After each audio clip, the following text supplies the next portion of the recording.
Howdy, history buffs and hygiene enthusiasts. Welcome back to the channel. Before we dive into today's truly unique topic, do me a quick favour. Drop a comment below and let me know where you're watching from. It's always wild to see folks from all corners of the globe tuning in. And while you're at it, if you enjoy exploring the weirder, grittier side of history, make sure to hit that like button and subscribe so you don't miss out on our next adventure. Alright, enough preamble. You've probably seen those movies about medieval times, right? Knights, castles, grand feasts, fair maidens. Sounds pretty enchanting, doesn't it? Well, today we're going to yank back the tapestry on that romanticised image and expose a side of medieval life that Hollywood conveniently forgets to show you. Because trust me, if you lived back then, one of your biggest daily struggles wouldn't be dragons or invading armies. It would be something far more personal. Something that, for most of us modern folks, would be an instant deal-breaker. Today, we're talking about medieval toilets. And I'm here to tell you, you wouldn't last a minute in a medieval toilet. Seriously, prepare yourself, because we're about to embark on a journey that will make you appreciate your sparkling porcelain throne like never before.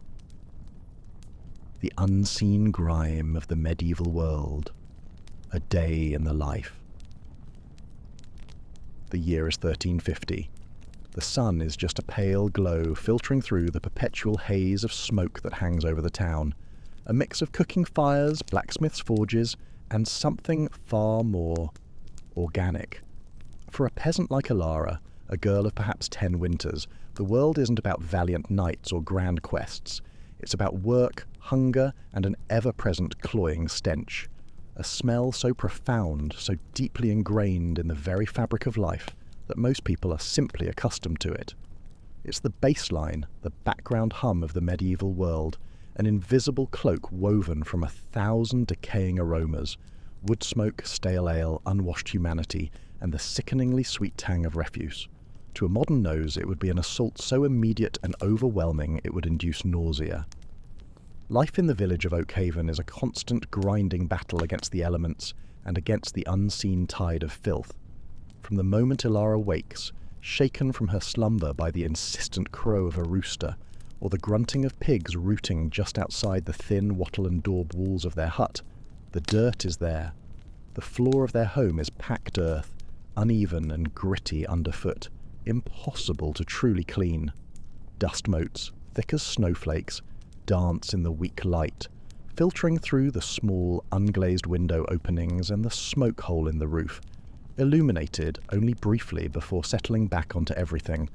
The rough wooden table where meagre meals are eaten, the straw mattresses that harbour countless unseen inhabitants, the sparse cooking utensils, the perpetually damp corners where mildew blooms unseen. The very air inside is often thick with carbon monoxide from indoor fires, further impacting health. The path from Alara's hut to the communal well, the very source of their drinking water, is a treacherous journey. It's not just from the uneven ground and persistent mud, but from the fresh droppings of chickens, the slimy leavings of ducks, and the occasional steaming pile left by a wandering goat or cow. Children play in this unthinkingly, making mud pies that are as much dung as they are dirt. Their bare feet are perpetually caked, their nails rimmed with a darkness that will never truly wash away, a testament to the inescapable, pervasive filth. Her father, a farmer, often shakes his head, muttering about the ills that come from the foul air, their closest understanding of disease. But he, like everyone else, knows no different. This is simply existence, a constant negotiation with the unpleasant. The lines between clean and dirty are so blurred as to be almost non-existent. They simply are. Personal hygiene is a concept as thin as the gruel they eat for supper. Alara has felt the rough, unyielding scratch of a coarse wool tunic on her skin for weeks, perhaps months on end. It's the same tunic she sleeps in, works in, lives in. A second skin of accumulated grime, sweat, and the occasional spatter of mud or animal waste. The fabric itself, woven from raw wool, is a remarkable trap for dirt and body odours, providing a constant low-level irritation. Washing clothes is an infrequent labour-intensive chore, done only when the grime becomes truly unbearable, requiring a trip to the stream with harsh lye soap and vigorous scrubbing on stones until the knuckles are raw. A proper bath, a full immersion in warm water, is a rare and momentous luxury, perhaps observed once or twice a year if the harvest is bountiful, if wood is plentiful for heating the water to a barely tolerable temperature in a communal tub shared by the entire family, and if the weather is mercifully mild enough to allow for such an exposed and inconvenient endeavour. For most, it's a ceremonial event rather than a routine. Daily cleansing, if it happens at all, means a quick, perfunctory wipe of the face and hands with a damp cloth, if water can even be spared from the more critical tasks of cooking or drinking. Underneath her clothes, her skin itches relentlessly with accumulated grime and the constant maddening dance of fleas and lice, tiny, persistent companions everyone shares. To scratch is simply to exist. These parasites are so ubiquitous that children learn rhymes about them. Adults exchange tips on how to comb them out, and everyone accepts them as an inevitable part of life, like the changing seasons or the hard work of the fields. Their teeth, often stained black, green or yellow from lack of care and poor diet, are typically decayed, with aching cavities and missing molars from repeated infections. Oral hygiene is non-existent beyond what coarse food might provide in terms of scraping. Hair, tangled and often matted with dirt and grease, is rarely washed, contributing to the persistent presence of head lice, which are simply picked out by hand by family members during long evenings by the fire. The smell on her family, on everyone in the village, is a deep, earthy musk of sweat, stale wood smoke, unwashed bodies, and the ever-present faint aroma of unidentifiable decay. It's simply the way people are. No one comments on it, no one recoils, because everyone carries the same scent. To them, it is not a bad smell, it is simply the smell of humanity, the smell of being alive. The unspeakable privy, a public performance of necessity and indignity. When nature calls, as it inevitably does for every living creature, Ilara's choices are few and universally unpleasant. For the villagers of Oakhaven, there isn't a dedicated toilet in every home, not even a simple screened-off pit privy. Privacy is a foreign concept, utterly non-existent in this tight-knit communal life where everything is shared. Labour, laughter, sorrows and bodily functions. Instead, there's the communal latrine down by the stream. It's not a building, or even a modest screen of reeds or wattle to offer a semblance of concealment. It's just a long, rough-hewn log, worn smooth by countless behinds, laid across two sturdy uprights, with a series of wide gaps between the planks. Beneath it, the waste falls directly into the slow-moving stream, which also serves further downstream as a source of water for other villages. You simply sit there, side by side with your neighbours, men, women and children of all ages, the cool air biting at your exposed flesh, the distant gurgle of the stream below barely masking the more intimate sounds of the other villagers.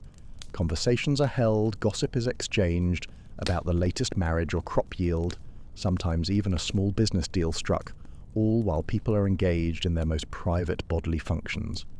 There are no partitions, no attempts at modesty beyond perhaps turning one's head slightly or avoiding direct eye contact.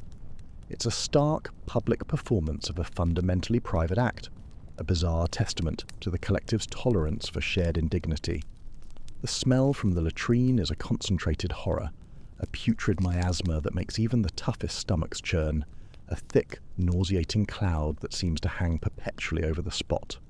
Flies, black and buzzing, swarm endlessly, a dark, moving cloud above the waist, landing indiscriminately on faces on uncovered food, and then directly onto the piles of excrement, carrying their unseen cargo of death from one surface to another. It's a place to be endured quickly, not lingered in. When she is done, Ilara reaches for the handful of dry leaves or coarse moss she gathered beforehand, treasures scrounged from the hedgerows or carefully saved. The roughage scrapes, chafes and leaves her feeling far from clean. Water, drawn painstakingly from the well, is far too precious to use for such a task. Every drop is for drinking, for cooking, for the most essential sustenance of life. For the men working in the fields, the ritual is even simpler and perhaps more primal. Find a discreet enough spot behind a cluster of trees, a large rock, or a slight rise in the land. The vast, open countryside itself, therefore, becomes a colossal, sprawling latrine, contributing to the pervasive, lingering stench that hangs over the land, especially on warm, humid days when the sun bakes the uncovered excrement, releasing its foul gases into the air. Animal carcasses, left where they fall, further add to the decay, attracting more flies and scavengers, completing the grim cycle of decomposition. The urban assault, town and castle toilets, a step up in filth and disease.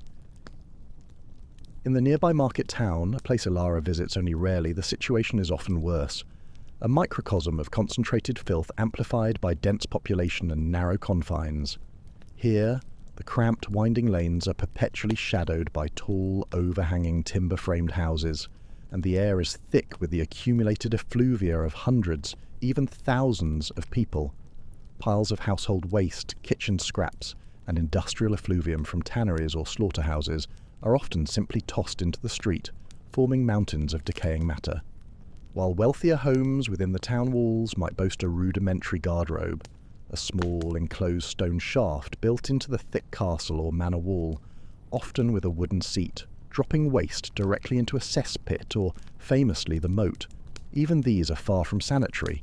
The cesspits are deep, unlined holes dug beneath the castle or dwelling, often overflowing, their contents seeping into the surrounding soil, or, worse, into groundwater that might feed local wells. They require periodic emptying by desperate, low-paid labourers known as night soil men, a job of truly unimaginable unpleasantness, danger from noxious fumes, methane and hydrogen sulfide, and extreme social stigma. These men would work under the cover of darkness, shoveling raw sewage into barrels to be taken out of the city, often to be used as fertilizer, further spreading pathogens. The moat, if used for disposal, becomes a putrid, stagnant pond, its foul stench serving as a natural, albeit disgusting, deterrent to attackers. Imagine trying to defend your castle with the overwhelming odour of raw sewage wafting through the ramparts, a perpetual cloud of despair that could overwhelm even the most seasoned soldier.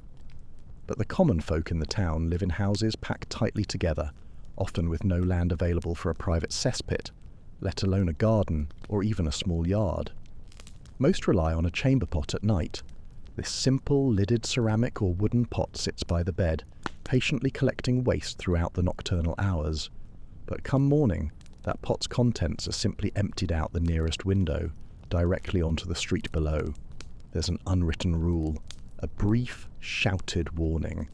Alara remembered her last visit to the bustling market town with her father. She remembered the loud, urgent cries of "Gardez-lou," a corruption of the French "Gardez-l'eau," or "Watch out for the water," a warning shouted from upper windows before a cascade of human waste, often mixed with kitchen slops and stale beer, splattered onto the muddy cobblestones below. She saw people leap and curse, their clothes sometimes stained, their faces twisted in momentary disgust that quickly faded back into resignation. The main street was not merely a thoroughfare, it was a flowing, stagnant river of garbage, animal dung, and human effluent, sometimes knee-deep after a heavy rain. The stench was so overwhelming, so layered and ancient, it tasted metallic on her tongue, clinging to her clothes and hair for days. It was a constant, suffocating cloud that never lifted, a truly pervasive part of the urban experience. Market stalls, selling bread and cheese, would be set up just feet away from these flowing gutters. Butchered meat, hung in the open air, would be a magnet for the very same flies that had just visited the street's putrid contents. The air was a soup of odours, a testament to a world without effective waste management.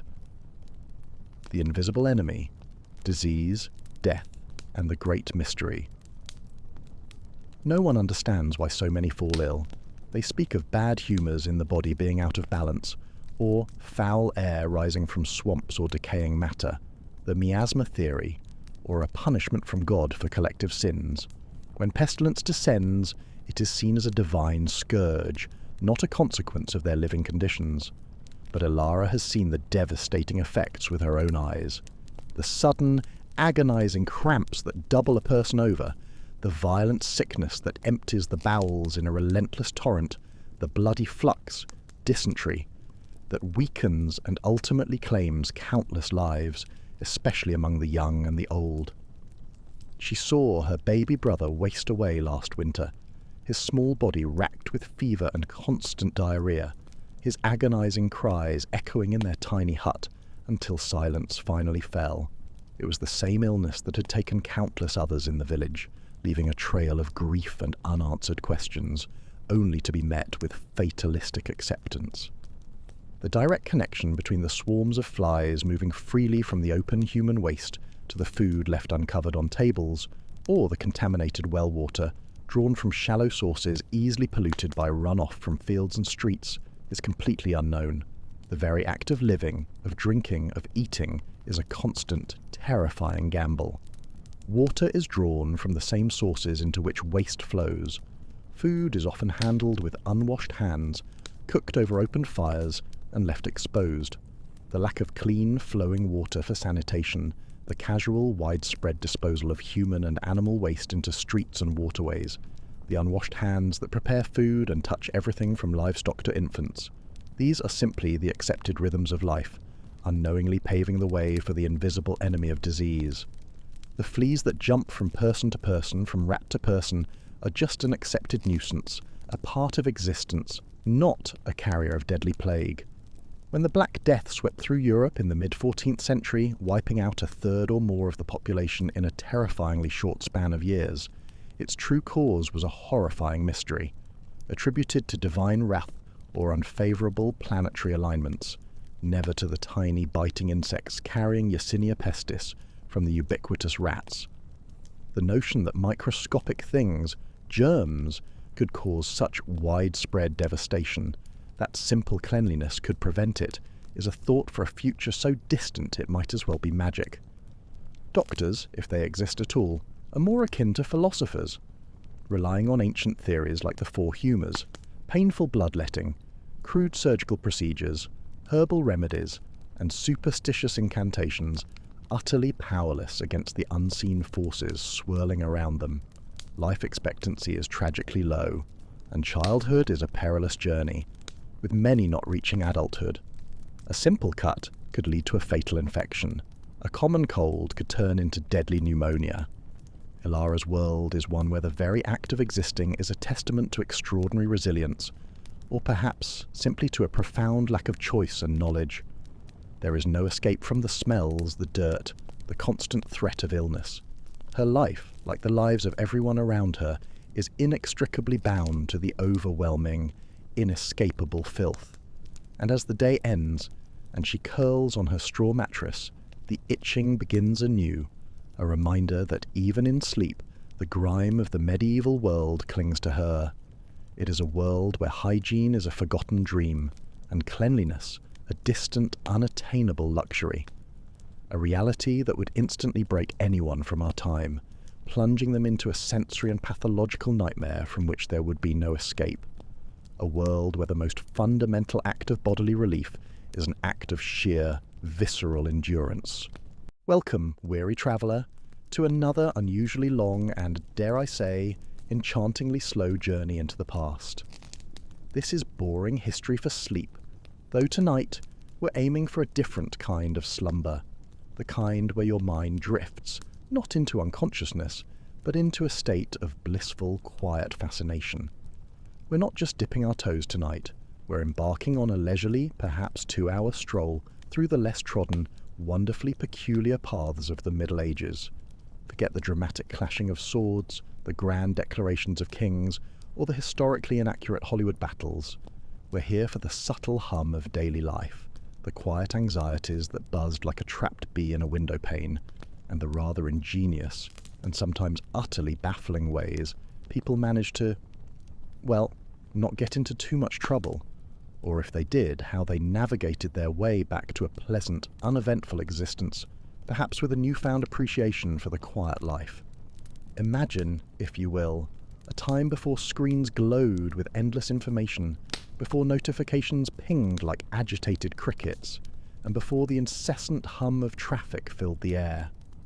A time when your most pressing concern might simply be whether the hens had finally laid enough eggs for a modest breakfast, or if your notoriously opinionated neighbour, Old Man Fitzwilliam, was going to launch into another lengthy discourse about your cow's questionable pasture etiquette. Yes, life was simpler perhaps, but certainly not devoid of its fascinating complexities. We're going to explore what I affectionately call the medieval gauntlet of gentleness. It's a series of delightful, if sometimes perplexing, challenges that everyone, from the lowliest peasant tending their humble plot to the slightly less lowly artisan, meticulously crafting their wares, faced. To gracefully endure these trials, to subtly sidestep the pitfalls of medieval life, was to truly, truly win the Middle Ages. It meant earning that most coveted of medieval prizes, a quiet, unremarkable, and utterly sleep-inducing existence. So, settle in. Let the soft drone of historical truth lull your mind, not into unconsciousness, but into a state of deep, quiet curiosity. Let's drift back to a world where a misplaced piglet could lead to a diplomatic incident, and a good night's rest was a luxury earned through careful living. Challenge number 1, the invisible weight of community scrutiny, or everyone knows your business and your aunt's cough. In our sprawling modern cities, anonymity is a comfortable cloak we often wear. You can spill your morning coffee down your tunic, wear mismatched hose, or even attempt to sing off-key in the marketplace, and chances are by tomorrow no one will remember. Perhaps a fleeting moment of mild amusement for a stranger, then gone. But picture the medieval village, dear listener. A small, tightly knit cluster of wattle and daub homes, a shared well that served as the primary news hub, a single church whose bells mark the rhythm of every day.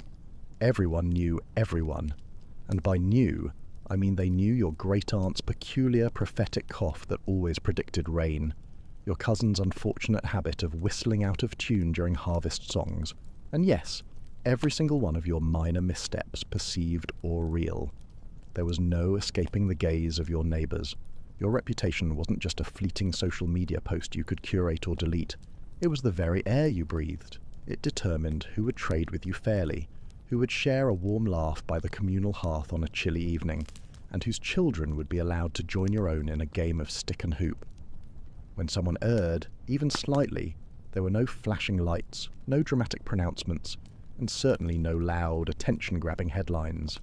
Oh no, the true device was far more pervasive, far more subtly chilling, the quiet yet omnipresent symphony of communal disapproval. Imagine young Master Edgar, for example, a generally decent fellow, but perhaps he lingered a little too long at the alehouse when he should have been fulfilling his turn at mending the communal fence. Or consider Goodwife Agnes, usually the soul of discretion, who was, alas, known to occasionally spread a particularly juicy and entirely fabricated rumour about the questionable quality of the miller's flour. There would be no public whipping, no immediate stockade placement for such minor transgressions. Instead, you'd feel it. Oh, you'd definitely feel it. You'd feel the conversations suddenly drop to a whisper as you approached the well. The smiles offered would be a shade too tight, a fraction too brief. People would suddenly find fascinating, intricate details in the patterns of their shoes, avoiding eye contact as if their very souls depended on it. It was like being gently, yet firmly wrapped in a soft, invisible blanket of disappointment. No one was overtly hostile, mind you, but the message carried on the gentle breeze of village gossip and unspoken glances was profoundly clear. Edgar, your fence-mending skills, or lack thereof, have been duly noted by literally everyone. Or, Agnes, your flower-based fiction has been politely but firmly rejected by the court of public opinion, and possibly earned you a side-eye from the baker. To navigate this gentle yet potent social pressure, one couldn't simply disappear into the crowd. One had to earn redemption, slowly, deliberately, and with a quiet humility. Perhaps Edgar, recognizing the subtle chill in the air, would spend an entire extra day patching holes in the fence, whistling cheerily, and in tune this time for good measure. Agnes, sensing the gentle ostracization, might bring a freshly baked pie, made with the miller's finest flour, of course, to the miller's family, overflowing with apology, and perhaps an extra dollop of cream. These were acts of quiet contrition, designed not for show, but for the subtle, delicate recalibration of trust within that tiny, interconnected world. And gradually, like the morning mist burning off under a gentle sun, the chill of disapproval would lift, replaced by the familiar warmth of belonging. To gracefully win this first round of the medieval gauntlet meant understanding that sometimes the most powerful judge was simply everyone else, and they were always watching, sleepily of course. Challenge number 2, the zen of the waiting room, or the purgatory of the unscheduled audience. Now, if a dispute escalated beyond a mere social faux pas, perhaps a particularly stubborn pig wandered into the wrong garden one too many times, or an argument over the prime fishing spot on the river grew surprisingly heated, involving more than just passive-aggressive sighs, you might find yourself called to the Lord's Manor or the local Reeves Hall. And here, dear friend, you encountered what I like to call the zen of the waiting room. It was a meditative practice, whether you wanted it to be or not. Forget the comfortable chairs, the piped-in elevator music, or even the tantalizingly outdated magazines of modern waiting areas. In the Middle Ages, your waiting room might be a drafty, unadorned corner of a lord's great hall, a sturdy, rather chilly stone cell in the castle keep, or even just a particularly inconvenient patch of mud outside the Reeves' door on a rainy Tuesday. There were no helpful digital displays indicating, "Your lordship will be with you shortly." There was only the distant bleating of sheep, the gentle clink-clank of the blacksmith, or perhaps the rhythmic, almost hypnotic chewing sounds of the lord's favourite hound, a creature seemingly less concerned with justice than with its next meal.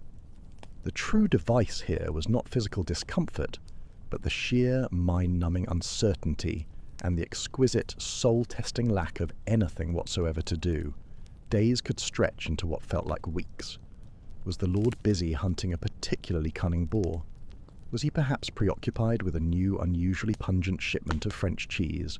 Was he simply enjoying an extra long, entirely well-deserved nap, dreaming of less litigious peasants? You never quite knew. You'd sit there, perhaps picking at a loose thread on your tunic, contemplating the profound mysteries of lint.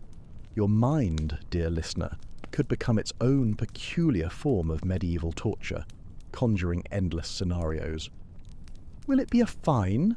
Will I have to spend a week mending the Lord's most rickety fence, the one with that rather aggressive splint? Or worse, you might think with a genuine shiver, will I have to listen to Cousin Mildred explain her theories on optimal turnip cultivation for an entire hour during the next communal gathering, entirely unrestrained? This quiet isolation, devoid of distraction, save for the occasional fly, was designed to encourage deep, unhurried reflection on one's actions. It was a time to truly appreciate the simple freedom of a stroll in the sunshine, the luxury of knowing what your next meal might be, or the sheer, unadulterated joy of not being stuck in a cold room contemplating turnips. To endure this waiting, this gentle limbo, without succumbing to existential dread or devising a complex escape plan involving only a spoon and a very determined mouse, was a quiet, profound triumph. It taught you patience, and perhaps a deep, abiding appreciation for swift justice, even if it meant a mild inconvenience. A small price to pay, perhaps, for not having to discuss turnip yields. Challenge number 3. The subtle sting of the purse, or the cost of a misplaced piglet. Money. Or rather, for the vast majority of medieval folk, the distinct absence of it. In a world where coins were a precious rarity and most transactions involved bartering, a chickens for cheese kind of economy, a financial penalty could feel far more substantial, far more personally felt than a mere public scolding. This was particularly true under the ancient system of Vergild, a rather sensible, if often financially painful, way to settle disputes without resorting to widespread fisticuffs and the inevitable loss of teeth. Imagine, for instance, young Cuthbert, a good lad usually, but perhaps he accidentally, or dare we say enthusiastically, caught up in a moment of youthful exuberance, rode his perpetually surprised-looking donkey directly through Farmer Giles's prize-winning patch of kale. Instead of a messy brawl, or even a lengthy, emotionally charged debate, which the medievals, bless their hearts, usually avoided, The village elders, after much solemn head-nodding, perhaps a quiet sip of surprisingly strong ale, and a brief debate about the metaphysical properties of kale, might decree that Cuthbert owed Giles a certain amount of silver, or perhaps a portion of his next barley harvest. The true device here wasn't a physical blow, but a gentle, persistent drain on one's livelihood.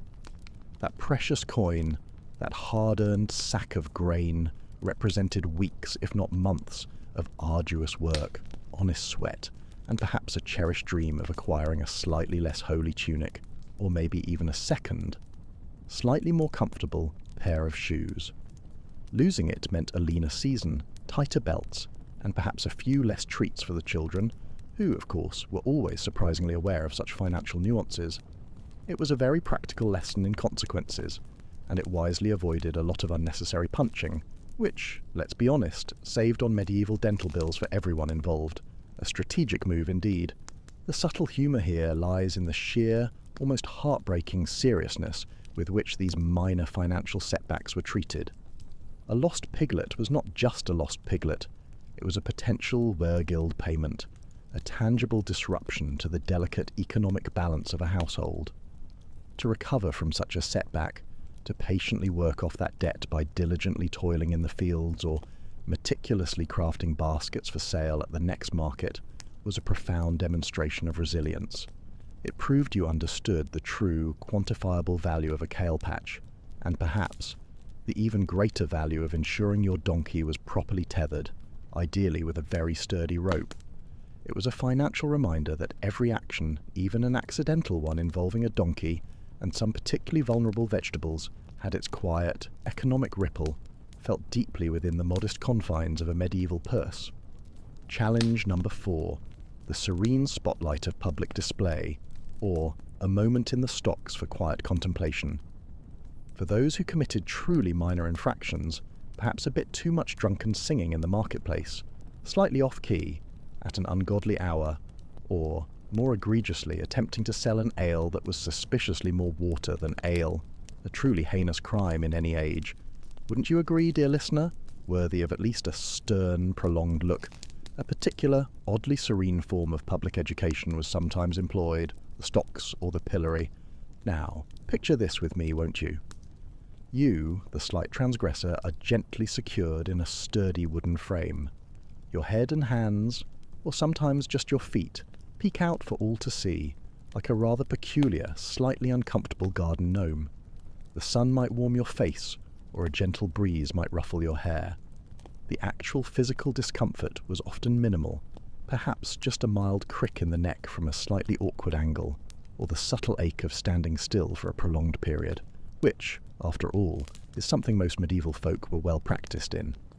The true punishment wasn't the physical restraint.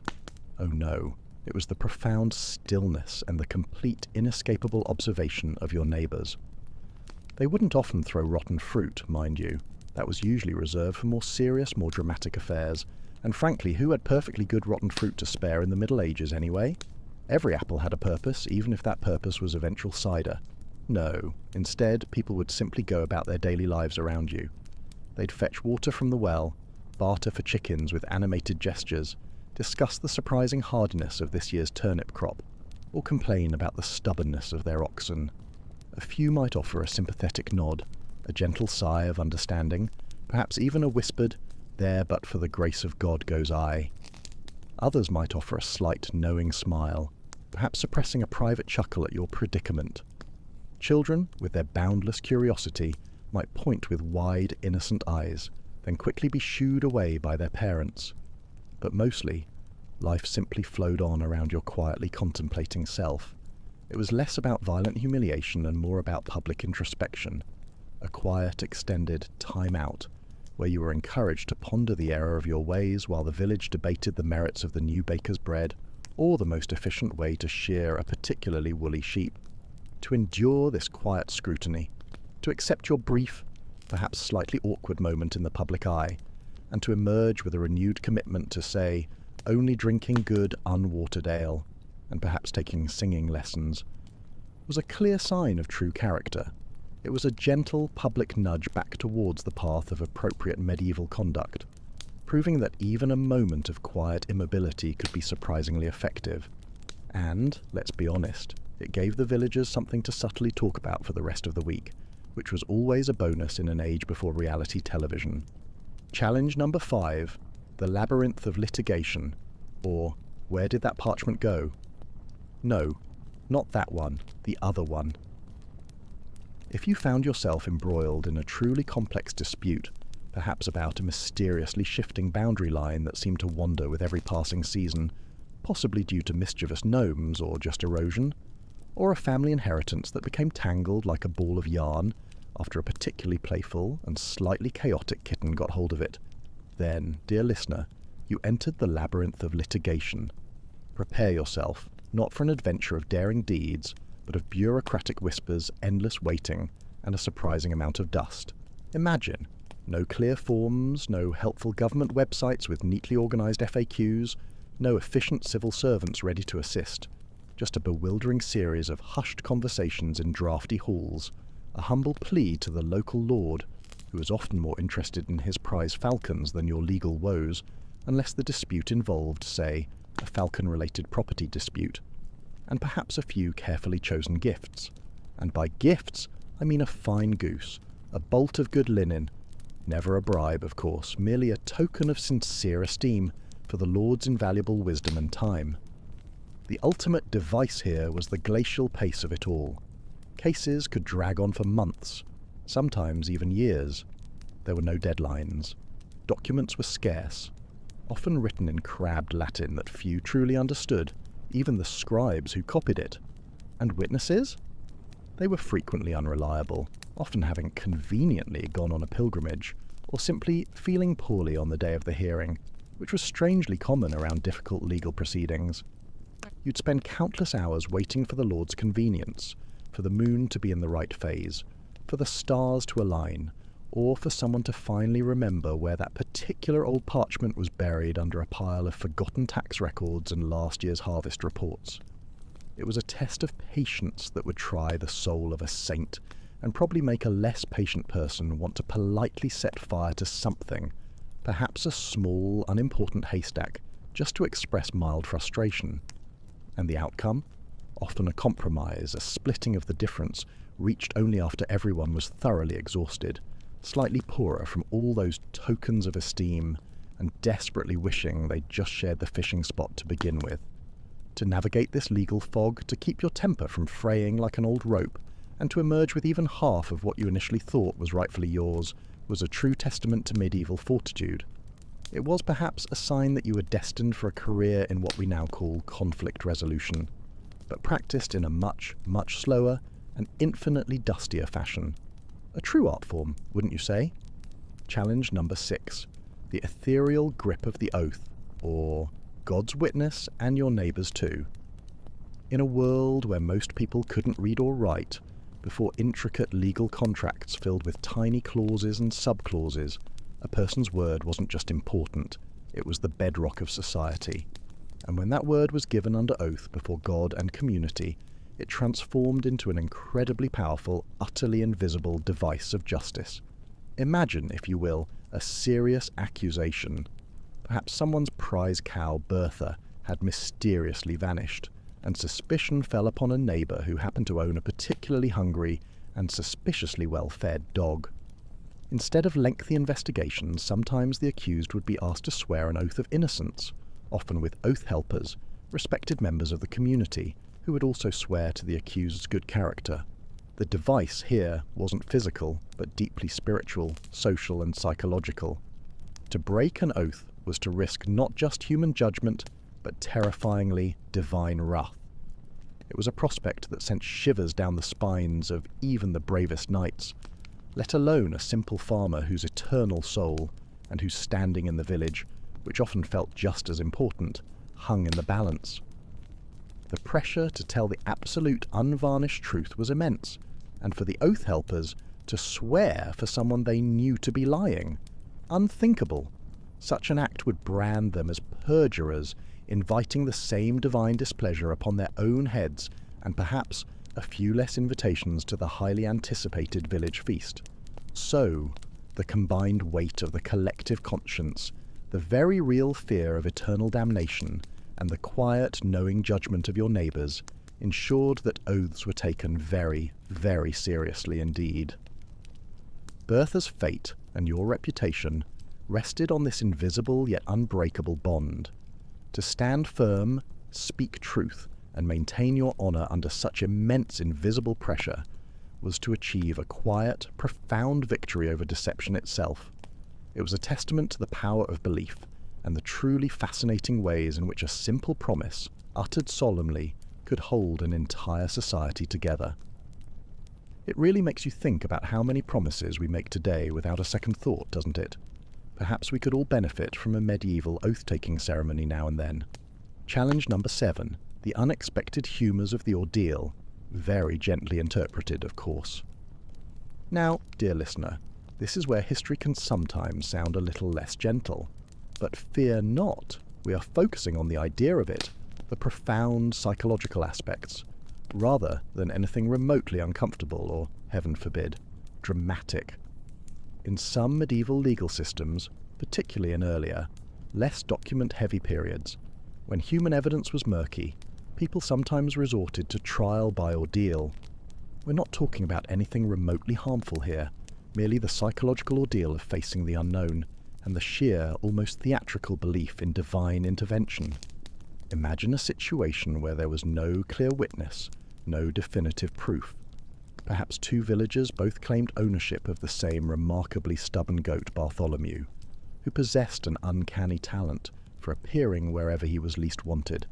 Instead of a shouting match, they might agree to a trial by ordeal. This could be something as seemingly innocuous as reaching into a pot of supposedly harmless room-temperature water. The true device here was the profound, almost tangible belief that God would intervene directly to reveal the truth. If you were innocent, the water would somehow miraculously feel cool and refreshing, perhaps like a gentle spring breeze. If guilty, well, perhaps it would feel slightly less cool, or perhaps it would just stay the same, which was still a terrifying prospect if you weren't innocent. The focus was entirely on the mental fortitude required to face such a test, and the collective conviction that divine justice would prevail. It was less about physical sensation, and more about the agonizing wait for the outcome, and the immense psychological weight of knowing that the heavens themselves were supposedly watching your hand enter that very ordinary pot of water. The true ordeal was the tension, the quiet prayer muttered under one's breath, the hoping against hope that Bartholomew the goat, or whatever the dispute was about, would be assigned correctly by a higher power. To emerge from such an ordeal, declared innocent, even if Bartholomew still looked suspiciously at you, was an immense relief, a quiet vindication. It was a delightful blend of faith, low-stakes theatre, and goat ownership, all rolled into one, and it probably provided ample material for quiet discussion at the well for weeks afterward. Did you see Cuthbert's face when he reached into the water? Pure terror, even though it was only lukewarm. Challenge number 8, the quiet isolation of outlawry, or the loneliness of the long-distance loner. Sometimes a person's actions might unfortunately take them beyond the gentle nudges and financial burdens of the village. For more serious transgressions, perhaps repeated acts of highly questionable ale-watering, or an unfortunate incident involving a lord's prize hunting dog, and a particularly tempting rabbit, the ultimate medieval time-out was outlawry. Now, dear listener, don't immediately picture dramatic Robin Hood scenarios here, with merry men and tights. Think more of a quiet, profound social disengagement that was far less glamorous. To be declared an outlaw meant you were no longer protected by the law of the land. You were, in essence, removed from the comfortable, protective embrace of society. The device here was the absolute isolation. No one was supposed to offer you food, shelter, or even a kind word without risking their own standing. You couldn't appear in court, couldn't legally own property, couldn't engage in formal trade. You became a ghost in your own land, visible but utterly disconnected. Imagine the profound loneliness, the constant vigilance required to simply exist on the fringes, reliant on your wits, a deep knowledge of edible wild plants, and perhaps the unexpected secret kindness of a particularly empathetic shepherd. The humour, if one can find it in such a quiet predicament, lies in the sheer impracticality of it all for the outlaw. Where do you get your daily bread when no one can sell it to you? How do you avoid the watchful, subtly disapproving eyes of those who might gain a small reward for reporting your presence? It was a gentle, yet utterly effective way of ensuring conformity, not through force, but through the slow, grinding power of social exclusion. To survive outlawry often meant finding a new, quieter life far away, perhaps starting fresh in an unknown village, or, with immense luck and a very persuasive friend, and perhaps a large token of sincere esteem for the Lord, earning a pardon. It was a testament to the deep human need for belonging, and the quiet terror of being utterly, completely alone in a world that offered no safety net, save for the occasional very lonely tree to sleep under. To return from outlawry, even just in spirit, was perhaps the greatest victory of all. Challenge number 9.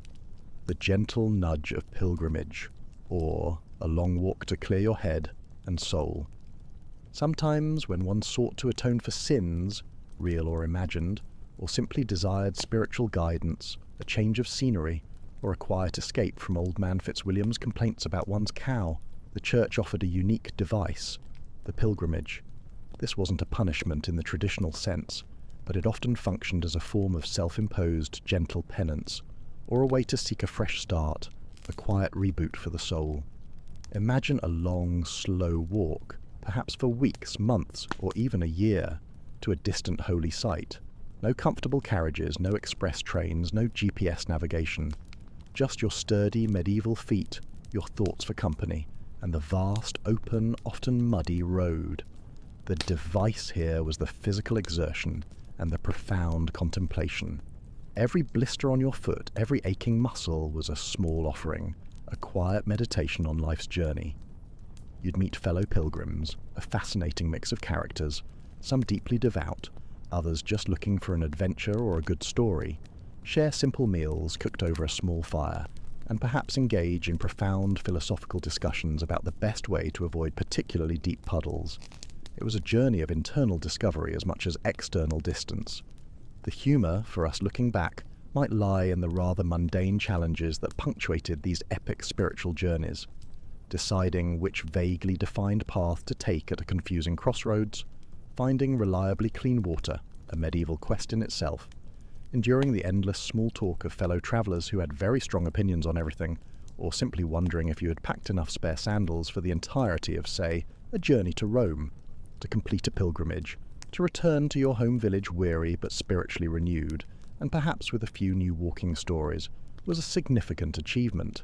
It was a gentle cleansing, a way to metaphorically shed your burdens one deliberate step at a time, and a quiet, contemplative path to winning the inner peace of the Middle Ages. And probably a much-deserved nap upon arrival.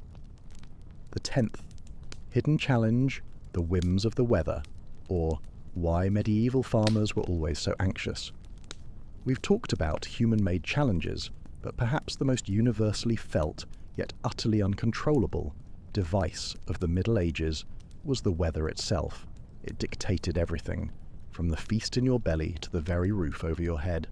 Imagine, no precise forecasts, no weather apps on your phone, just the ancient wisdom of the sky, a few aches in your joints, and a deeply ingrained fear of the unexpected. The device here wasn't a punishment, but a constant, gentle yet utterly relentless anxiety. A summer with too little rain meant parched fields and withered crops, hinting at a lean winter. Too much rain meant flooded rivers, ruined harvests and squishy shoes. A sudden early frost could decimate fruit trees. An unseasonably warm spell could confuse the spring planting. This challenge was about surrender. You couldn't argue with the weather. You couldn't sue it. You couldn't put it in the stocks. You simply had to adapt. It meant constantly observing the clouds, offering quiet prayers for just the right amount of sunshine, and developing a profound understanding of the unpredictable nature of existence. The humour? Perhaps the sheer futility of complaining about it. Everyone complained, of course, but the clouds, bless their cottony hearts, remained entirely unimpressed. To survive year after year, to consistently coax a harvest from the soil despite droughts, floods and unseasonal blizzards, was a testament to sheer, unyielding medieval grit. It taught you humility, and perhaps a deep, abiding appreciation for any day that wasn't trying to actively starve you. The 11th overlooked challenge, the endless cycle of the seasons, or the medieval treadmill of toil. Beyond the immediate whims of the weather, there was an even more profound, ever-present device that shaped every single medieval life, the relentless, beautiful, yet utterly demanding cycle of the seasons. This wasn't a punishment, but a fundamental truth, a cosmic treadmill that everyone had to walk. Imagine your life dictated by the sun and the soil. Spring meant the back-breaking toil of ploughing and planting, often before dawn until well after dusk, with muscles screaming in protest. Summer brought the urgent race against time to tend the ripening crops, battling weeds and pests. Autumn was the frantic communal effort of harvest, gathering every precious grain and vegetable before the inevitable chill. And winter? Winter was less about cozy firesides and more about bone-deep cold, repairing tools, hoping your stored food lasted, and dreaming of spring's return. The device here was the constant, cyclical labour. There were no weekends, no holidays in the modern sense. Not truly. Your existence was tied to the land's rhythm. The humour, if you squint hard enough, might be in the sheer predictability of it all, yet the constant surprise at how much effort it required year after year. Every spring a medieval farmer likely thought, right, this year will be easier. And every autumn they'd collapse, utterly spent, thinking, how did I possibly do that again? To survive this endless essential cycle, to feed your family, to ensure the continuity of your village, was not just a victory, it was the very definition of medieval survival. It taught you patience, perseverance, and probably a very healthy respect for dirt. The 12th often unspoken challenge, the silence, or the absence of noise, news, and Netflix. Finally, dear listener, let us consider perhaps the most pervasive, yet least often discussed medieval device, the profound, almost overwhelming silence. Imagine a world without the endless hum of machinery, the distant roar of traffic, the constant chatter of voices from television, radio, or your neighbour's loud music. A world where the loudest sounds might be the wind through the trees, the distant lowing of cattle, or the rhythmic thud-thud-thud of a carpenter's hammer.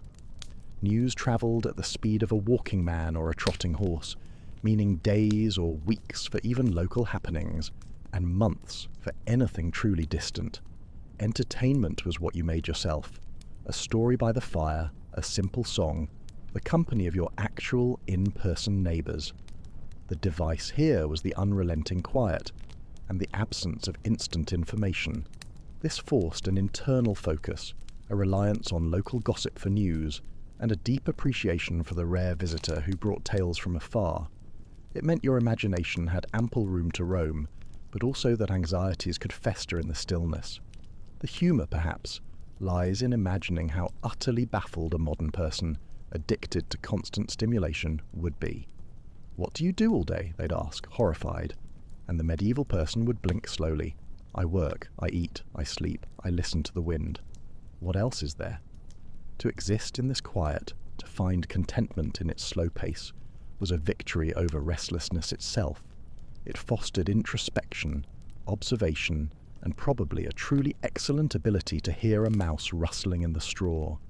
The 13th challenge, the tyranny of the sun, or no lights, just lanterns and lots of early bedtimes. Beyond the grand cycle of seasons, there was an even more intimate device that dictated the minutiae of daily life, the tyranny of the sun. In a world without widespread artificial light, life began with the dawn and largely ended with the dusk. Imagine, no flipping a switch for illumination. As twilight deepened, the world outside became a canvas of deepening shadows, punctuated only by the occasional flicker of a small fire, or the precious glow of a tallow candle. This wasn't a punishment, but a gentle, inescapable limitation. Your working day, your social gatherings, your reading, if you were lucky enough to read, were all governed by the natural light available. Even for the wealthy, the cost of candles or rushlights was considerable, making extended nighttime activities a luxury. The device here was the enforced simplicity of evening. There were no late-night gatherings, no all-night study sessions, no binge-watching. Your evenings were for quiet contemplation, for sharing stories by the dwindling firelight, for mending clothes by feel, and for an early bedtime. The humour? Perhaps the sheer frustration of trying to find a dropped needle after sundown, or the collective sigh of relief when a particularly boring visitor finally gently retreated into the deepening gloom. To live in such intimate sync with the sun's rhythm, to find comfort in the profound darkness of night, and to accept the simple, unlit boundaries of your day was a testament to adaptable living.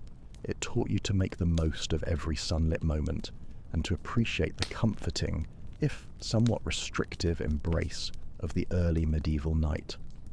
The 14th challenge, the unseen adversary, or the mystery of the medieval malady. Now, dear listener, we approach a challenge that was perhaps the most frightening, precisely because it was so unseen and unpredictable: illness. But fear not, we will approach this with the utmost gentleness, focusing on the human response rather than any unpleasant details. Imagine no doctors with neat little bags and precise diagnoses, no pharmacies with rows of colourful remedies. When a medieval person fell ill, whether with a nagging cough or a more serious fever, they faced the mystery of their own body. The device here was the profound uncertainty and the reliance on folk wisdom, prayers, and occasionally surprisingly sensible herbal remedies.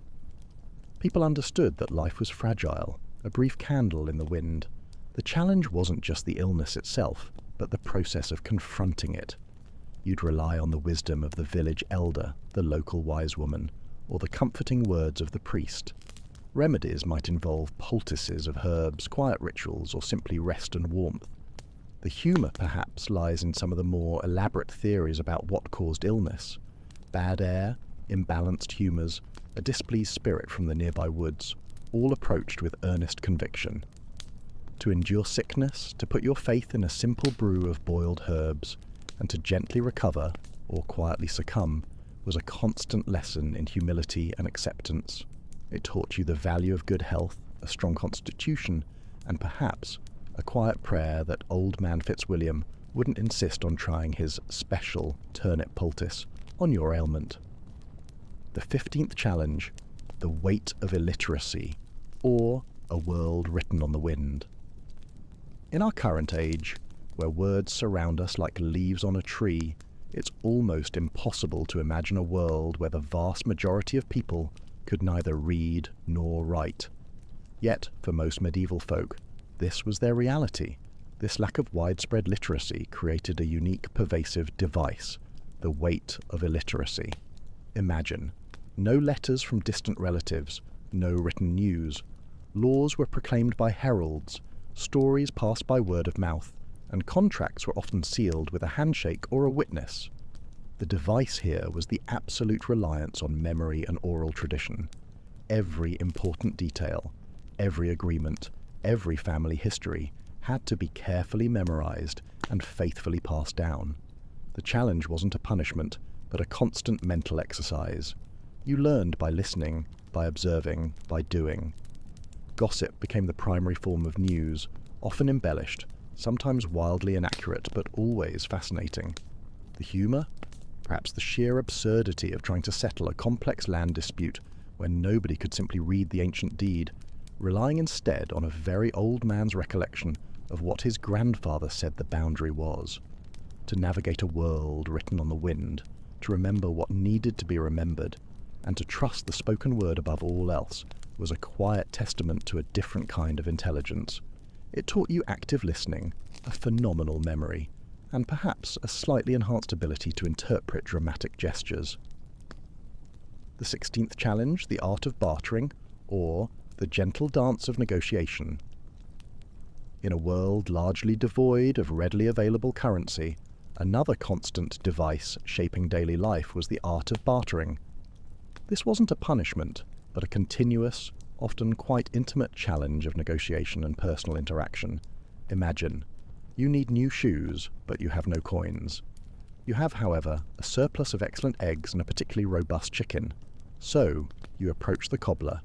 The device here was the absence of fixed prices and the necessity of direct, often lengthy, personal negotiation. There was no quick scan of a barcode. You had to convince the cobbler that your chicken was worth a pair of his finest leather shoes, and perhaps a small bonus of fresh thread. He, in turn, might argue that his shoes were of exceptional quality, and your chicken looked a tad scrawny. This was a dance of polite persuasion, of knowing the true value of your goods and the needs of your counterpart. The humour often lay in the elaborate, sometimes theatrical expressions of dissatisfaction or delight that accompanied a successful trade. "This cheese, my friend, it is merely adequate," someone might sigh dramatically, hoping for a discount. To master the art of bartering, to consistently come away from a trade feeling like you hadn't been subtly swindled, was a victory of wits and charm. It taught you patience, keen observation, and the subtle power of a well-placed sigh. The 17th challenge, the daily ritual of water fetching, or the unexpected marathon. Among the most fundamental, yet often overlooked, devices of daily medieval life was the simple act of water fetching. This wasn't a punishment, but a universal, repetitive, and often quite demanding chore that anchored the rhythm of every day. Imagine no running water indoors. Every drop for drinking, cooking, washing, and watering livestock had to be personally carried. The device here was the physical exertion and the constant demand for resources. The well might be a considerable distance from your home, especially if you lived on the outskirts of the village. Twice, thrice, perhaps more times a day, you'd walk with heavy buckets, rain or shine, through mud or snow. The humour, perhaps, lay in the sheer predictability of it. You knew you had to do it every single day, and every single day it was just as tiring. Yet, the well was also the social hub, the place for quiet gossip, shared sighs, and brief moments of connection. To dutifully perform this endless task, to ensure your household had the most basic necessity, and to manage a polite conversation while balancing two sloshing buckets, was a testament to quiet perseverance. It taught you the true weight of water, the value of a good sturdy bucket, and probably a very strong back. The 18th challenge, the unseen world of superstition, or the art of not offending the fair folk. Beyond the visible world of daily chores and social rules, medieval life was imbued with an invisible device, the pervasive influence of superstition. This wasn't a punishment, but a constant, subtle anxiety, a quiet vigilance against the unseen forces that could influence your crops, your livestock, or your very fortune. Imagine every creaking floorboard, every strange sound in the woods, every unseasonable bloom held potential meaning. You'd carry a protective charm, avoid certain crossroads after dark, or leave a small offering of milk for the fair folk to ensure they didn't sour your butter. The device here was the constant mental navigation of an unpredictable, enchanted world. There was always a possibility that a seemingly random misfortune was actually the result of a subtle transgression against an unseen power. The humour for us lies in the elaborate, sometimes contradictory rituals people would perform. A horseshoe nailed above the door, a specific chant before planting seeds, avoiding spilling salt, all done with earnest conviction. To live with this constant, gentle hum of otherworldly possibilities, to diligently perform the small rituals that kept misfortune at bay, and to find comfort in these age-old beliefs, was a unique form of medieval peace. It taught you respect for the unknown, a keen eye for omens, and perhaps a truly impressive ability to rationalize why your crops failed, despite all your careful charm-wearing. The 19th challenge, the long apprenticeship, or the slow, slow path to mastery. For those drawn to a craft, a trade, the device wasn't a punishment, but a profound, years-long test of patience and dedication, the long apprenticeship. Imagine being a young boy or girl, leaving your family home to live with a master craftsman, a weaver, a blacksmith, a baker. For years, you would clean, fetch, observe, and slowly, painstakingly learn. No quick vocational courses, no online tutorials. The device here was the slow, incremental acquisition of skill. You'd start with the most basic tasks, gradually moving to more complex ones until, after perhaps 7 years or more, you were deemed worthy to be a journeyman, then, eventually, a master yourself. The humour, perhaps the sheer frustration of trying to hammer a stubborn piece of iron, or the countless ruined loaves of bread before you got it right, all under the watchful, often silent eye of a master who had seen it all before, and the relentless cleaning, to persevere through years of seemingly endless fetching and polishing, to gradually refine your touch, your eye, your skill, until your hands instinctively knew the rhythm of the loom or the heat of the forge, was a testament to extraordinary medieval patience. It taught you discipline, precision, and the profound satisfaction of creating something beautiful and useful with your own two hands, and perhaps a quiet appreciation for not having to clean that many more anvils. The 20th challenge, the gentle tyranny of daylight, or when the sun says go to bed. Beyond the grand cycle of seasons, there was an even more intimate device that dictated the minutiae of daily life, the tyranny of the sun. In a world almost entirely devoid of widespread artificial light, life began with the dawn and largely ended with the dusk. Imagine, no flipping a switch for illumination. As twilight deepened, the world outside your humble dwelling became a vast, inky canvas of deepening shadows, punctuated only by the occasional flicker of a small fire or the precious guarded glow of a tallow candle. This wasn't a punishment, but a gentle, inescapable limitation that shaped every moment. Your working day, your social gatherings, your reading, if you were lucky enough to read by daylight, were all meticulously governed by the natural light available. Even for the very wealthy, the cost of candles or rushlights was considerable, making extended nighttime activities a true, often impractical luxury. The device here was the enforced simplicity of evening. There were no late-night village parties, unless it was a full moon and everyone was feeling particularly brave.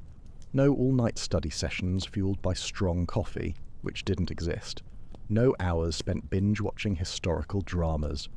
Your evenings were for quiet contemplation, for sharing stories by the dwindling firelight, for mending clothes by feel, and for an early bedtime that arrived with the comforting yet authoritative setting of the sun. The humour, perhaps the sheer, exasperated frustration of trying to find a dropped needle after sundown, or the collective sigh of relief when a particularly verbose and boring visitor finally, gently retreated into the deepening gloom, their silhouettes swallowed by the early night.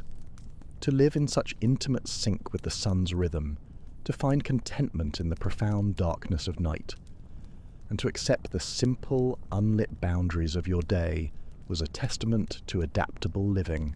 It taught you to make the most of every sunlit moment and to appreciate the comforting, if somewhat restrictive, embrace of the early medieval night, and a good, deep sleep too, which was probably the real luxury. The gentle ambient music slowly swells, very low, as the narration continues, growing subtly more prominent, then gradually fading. And so, dear sleepy traveller, we've journeyed far, far deeper into the nuanced tapestry of medieval life. It wasn't always grand battles and dramatic pronouncements. In fact, it rarely was. Often, it was the quiet, persistent pressures, the subtle challenges, and the gentle nudges that shaped lives and maintained order, forcing people to be resilient, resourceful, and remarkably patient. From the whispered judgments of a close-knit village to the slow, agonizing wait for justice, from the sting of a financial penalty to the long, contemplative walk of a pilgrimage, and beyond to the mysteries of illness, the weight of illiteracy, the dance of bartering, the endless toil of fetching water, the superstitions that coloured every shadow, the years-long dedication of apprenticeship, and the gentle tyranny of the sun, each was a thread in the rich, complex fabric of existence. These devices were less about overt violence and more about the subtle pressures of community, the quiet contemplation of consequence, the gentle nudges back towards the path of shared responsibility, and the endless, beautiful dance with nature itself. They highlight a fascinating truth, that even in a seemingly harsh era, human resilience, adaptability, and even a touch of quiet, dry humour were paramount. People found ways to endure, to thrive, to connect, and to win the day, one quiet, challenging moment at a time. You have journeyed far tonight, through the quiet corners of medieval justice and the subtle art of simply existing. You've navigated the tricky terrain of social scrutiny, outlasted the waiting room, survived the dreaded weregild, endured public display with stoic grace, untangled the legal labyrinth, upheld the sacred oath, bravely faced the ordeal of belief, outwitted the quiet isolation of outlawry, embarked on a journey of the soul, battled the whims of the weather, embraced the endless cycle of the seasons, found peace in the profound silence, submitted to the sun's gentle rule, faced the mysteries of medieval malady, lived in a world without words, mastered the art of polite haggling, performed the daily marathon of water fetching, dodged the unseen folk, and patiently, meticulously learned a craft. Truly you have won the Middle Ages in your own delightfully quiet way. May your own journey through the rest of the night be filled with gentle dreams and the soft echoes of a history that, upon closer inspection, was perhaps not so boring after all. Until next time, on Boring History for Sleep.